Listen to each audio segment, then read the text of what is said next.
Il y a 6 mois, Stéphane Belle-Île travaillait chez un manufacturier d'uniformes, loin des hôpitaux.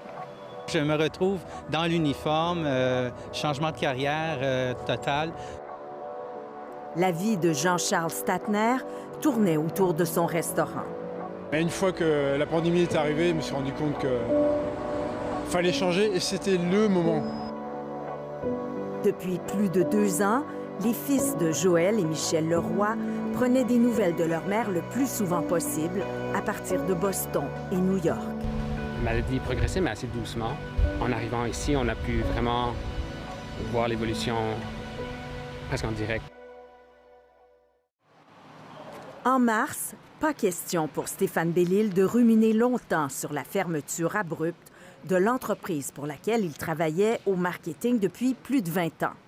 C'était dans la manufacturation de vêtements, établir des relations d'affaires avec différents corps de police ou ambulanciers ou autres. Comme là, on a toute Aussitôt, on lui offre un travail d'agent de sécurité à l'hôpital général juif de Montréal. J'avais pas de permis d'agent, j'ai été chercher mon permis d'agent temporaire.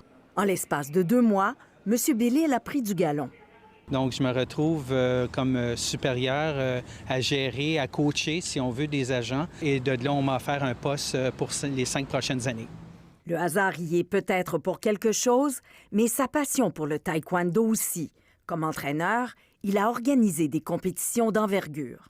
On a une maîtrise de soi-même, on a un contrôle de nos émotions. On est capable aussi de juger le danger. Au début de l'année 2020, vous n'imaginiez pas un changement de carrière? Pas du tout, pas du tout. Je pense que ça m'est arrivé de belle façon. Je suis vraiment heureux. Je suis vraiment heureux. C'était ma maison. Et puis le virus est arrivé, donc on nous a imposé à fermer. Là, c'était très dur. Avec le déconfinement, il a rouvert son restaurant fin juin, mais vient de le fermer définitivement. Ça faisait 9 ans que j'étais en activité. Et puis avec la période de pandémie, les difficultés m'ont fait réfléchir et j'ai décidé d'arrêter parce que je ne pouvais pas continuer financièrement. Une voie s'est alors imposée. J'ai des bases en gestion de restaurant. Et en cuisine, je suis autodidacte en fait. Il reviendra à sa passion en passant par l'école. Une formation professionnelle en pâtisserie qui commence en octobre. J'ai 48 ans et j'ai 20 ans d'expérience. Quand vous voulez postuler dans des endroits, on ne vous prend pas parce que vous n'avez pas de diplôme. Un virage qui lui permet aussi de faire ce qu'il ne pouvait pas faire. Donc oui, j'ai profité avec ce changement de visiter les régions du Québec.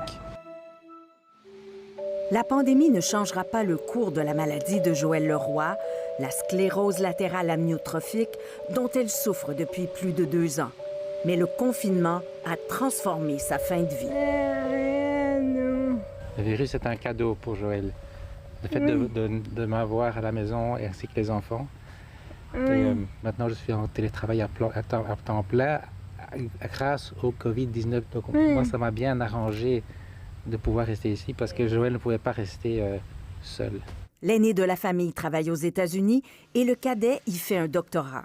Je pensais que ça allait être juste quelques semaines. On parlait, de 3-4 semaines, peut-être 2 mois. Après, on retourne à l'école. Et finalement, on est resté ici un peu plus longtemps. Arnie Leroy est retourné quelques semaines dans les laboratoires du MIT à Boston. C'est arrivé un peu au bon moment. À partir de maintenant, je pense que je pourrais presque finir à distance. Autre cadeau pour Joël Leroy, la présence de sa sœur. Elle a pu enfin venir de Belgique et peut prolonger son séjour grâce au télétravail. Je dirais que c'est un cadeau, en fait, peut-être pour toute la famille, pas juste ma mère, mais aussi pour nous. Passer des bons moments ensemble. Ils sont plus proches de nous. Ça vous a rapprochés. Ouais. Ben, nous aussi. Et vous deux aussi. Nous aussi. Avoir plus difficile à comprendre sa mère, c'est pas toujours facile. Et au moins, on est chanceux d'être ici. Dans toute situation, il y a du bon. Il y a du mauvais et du bon. La main est morte. La fin est proche. Oui. Elle est morte.